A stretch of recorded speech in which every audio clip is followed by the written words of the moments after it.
അല്ല മോളെ പോണ്ടേ? പോണല്ലേ നമ്മള് മാറ്റിയിരിക്കല്ലേ പത്ത്. നല്ല ഒരു ചൂടും ഇല്ല പോണെന്നൊന്നും. എത്ര നേരം കാത്തുക്കണം നമ്മളില്ലേ?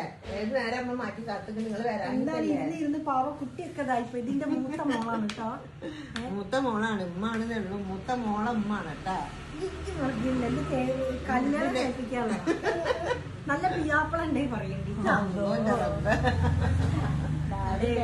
ഡാഡി കേട്ടാല് അടിച്ച് ഓടിക്കും. ഇങ്ങനൊക്കെല്ലേ പറയാൻ പറ്റുള്ളൂ അല്ലേ? വെള്ളം ഞാന് പോകുന്ന വിഷമത്തിലാണെങ്കിലും അതില്ലാണ്ടിരിക്കുമല്ലേ? മക്കൾ ഇങ്ങനെ പോകുമ്പോ ഉമ്മമാർക്ക് സങ്കടം തന്നെയല്ലേ ഉണ്ടാവുമല്ലേ? മക്കളിങ്ങനെ കണ്ടുകൊണ്ടിരിക്കാനല്ലേ ഉമ്മമാർക്കൊക്കെ ഇഷ്ടം ഉണ്ടാവുള്ളൂ. ഞാൻ ഇപ്പൊ ഇങ്ങനെ ആലോചിക്കാണ് ഒന്നുകൂടി ചെറിയ കുട്ടിയായിട്ടുണ്ടെങ്കിൽ അവളിങ്ങനെ താരാട്ടി നടക്കാനേ. നമ്മളിപ്പോ താരാട്ടിയമായിട്ട് തന്നെയാണ് ഈ മക്കൾ കേട്ടോ. മാഷാ നമ്മള് ഇതുവരെ എല്ലാവരും